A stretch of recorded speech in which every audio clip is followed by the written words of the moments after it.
And I will tell you, when I met you in Providence and you stood up and you gave your acceptance speech, you were very, very emotional. It was easy to see the attachment you had to Andrew and to what he stood for. And I will tell you that there will be a lot of bloggers that will go see this. I'm not sure, and nobody knows the wide appeal that this film will have. But I will tell you that the legacy is there because we've had people, just from what we've done, said, you know something, we can't do what you do. Just like I can't do or you can't do what Breitbart did. But here's a tip. Can you follow this up? We can help you move this story along. And we're getting that right now in another investigation that we just launched a couple of weeks ago. To be able to say, we are going to no longer allow the left to own the narrative. We are no longer going to allow them to co-opt the language and to co-opt the culture. And those were two big things that Andrew said in the interviews that I had with him. We can no longer allow them to run roughshod. We can't just stay in our little cocoons in our private lives and say, we'll outsource our involvement to others or to government. We have to take control. And I think that's, to me, I need to see this movie, but to me, that's the never-ending legacy of Andrew Breitbart to a lot of bloggers, especially us at Granite Rock. I think you're absolutely right. I mean, he used to say that politics is downstream from culture. And so he understood that what was happening in our culture, what mainstream media, what progressive media has been doing, the perpetration of the narrative, regardless of truth, in any instance, that it was destroying the politics. And that was his fight. That was his fight. And frankly, he was absolutely right. And you're absolutely right. You can't sit back. You can't just let it happen. You have to stand up. You have to be unafraid. Even if you're afraid, you have to get up and do it. And that's what, I got to tell you, that's what we're doing. We made a major announcement today, much along those lines, which I'd be happy to tell you about.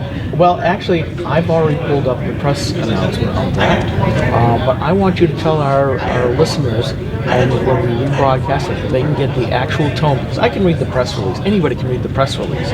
But there's an emotion behind that, and I know Jim Hoffman, I was hoping he was going to be down here as well. Yeah, where is Jim? Yeah, Jim.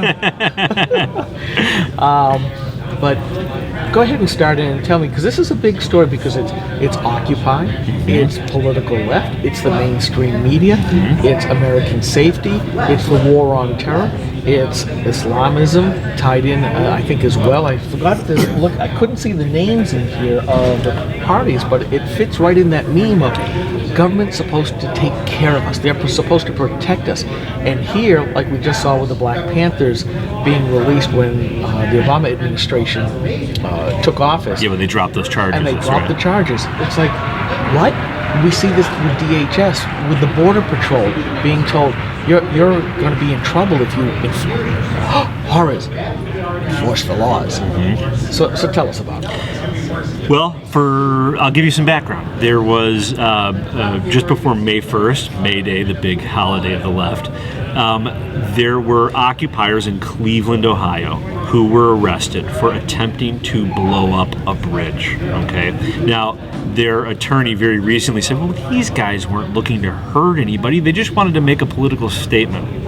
Well, the last time I checked, correct me if I'm wrong, blowing up things for a political statement is one of the textbook definitions of terrorism, okay? These guys were trying to commit a terrorist act, okay? So, they're arrested because, as it turns out, one of the people they were working with was a member of the FBI or an FBI informant, and the bomb that they had planted and tried to detonate several times was a fake bomb, thank God. Okay? Well, these guys were arrested, and of course the first thing the media did was attempt to say, the occupiers say that these guys aren't with them, okay? This is a big pile of BS. These guys have been arrested at previous Occupy events. One of them apparently had signed a lease on a warehouse where several Occupy members were living. These guys were occupiers. They were anarchists who were a part of the Occupy movement. Okay, flash forward to a couple weeks ago.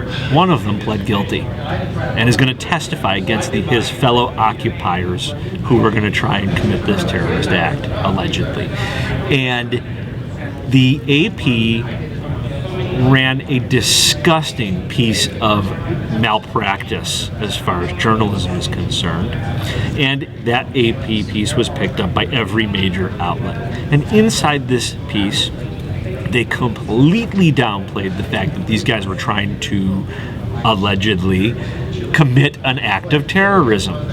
And they completely whitewashed the fact that these guys were a part of Occupy. They don't mention Occupy until the very last paragraph of the story. And the only reason they mention it is to say that the organizers of Occupy say that these guys were not a part of their peaceful movement, their peaceful raping movement. Yeah, this is the same thing that if a Republican politician commits some stupidity or some crime or whatever, the second word is always Republican. The first word is the Republican. Take a look at and the Democrat is, again, that last if mentioned at all. That's exactly right. Well, that's the narrative. Yes. That's the narrative. And anytime something happens that goes against the narrative, they go into spin mode to try and control the narrative.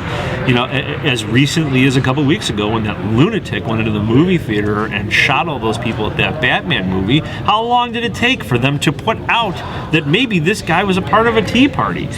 So the AP basically covered up the fact that these guys are a part of Occupy and that they were attempting to commit an act of terrorism. And we are standing up today and we are saying no more. You will not get away with this. We are going to march to the scene of the crime in Cleveland, Ohio on the 18th of this month, August. And we are calling on everyone who is a part of this movement, this non-progressive alignment, sometimes referred to as the Tea Party. This movement that they claim is dead, that they claim is gone, is none of these things. It is alive and well, and we are going to show that they cannot do this to us. They cannot ignore this. We're calling it Occupy the Truth. Very well aptly named event that you've got going on. I do hope that a lot of people will turn out, and I put it that way because being sort of visibility in New Hampshire, to putting it mildly, a lot of people come to me, press, the left, some people even on the right saying, on the idea, am I alone again? Where'd the Tea Party go? Because we don't do the big protests anymore. Mm-hmm. But then I say, look what happened here in New Hampshire in 2010. Look what happened across the country in 2010. Look what happened just recently with Ted Cruz and Mourdock and Governor Scott Walker and Wisconsin.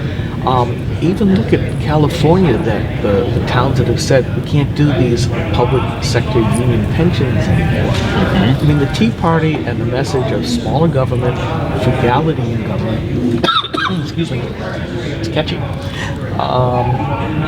It's still there. It's basically the conservatives who never stood up to protest before the Tea Party started in, went back to say, what do? We put our shoulders and our noses to the grindstone and we work. We don't sit around and cry, baby. We did that.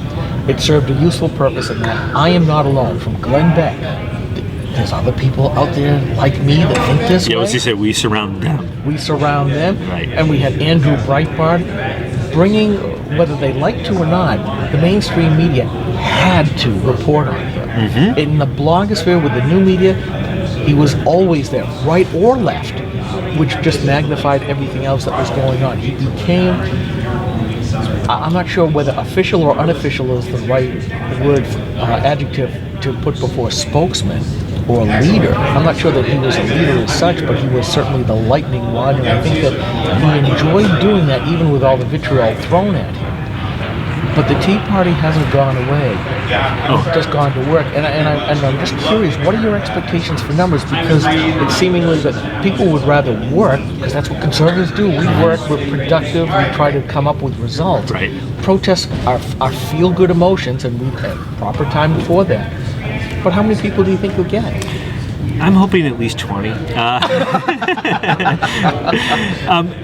Boy, I tell you, it's hard to say. I hope the turnout is tremendous. I hope it's something that can't be ignored.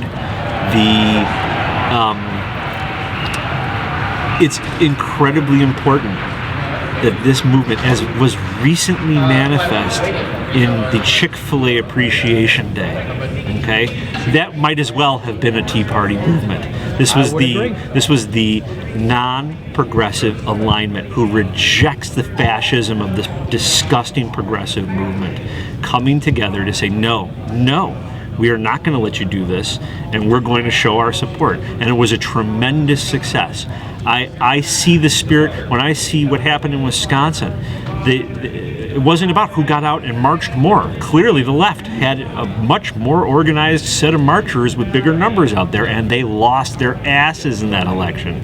That is what I think is still there. The undercurrent is still there. People are just looking for a reason and a way to put it into action. And this is not your typical Tea Party, because this is not going to be about small government. This is going to be about the media, and demanding that the media not only give the Tea Party a fair shake, but that they had better be giving everybody the same treatment. If they're going to be casting aspersions at the Tea Party at the drop of a hat, they damn well better not be covering up for Occupy at the same time.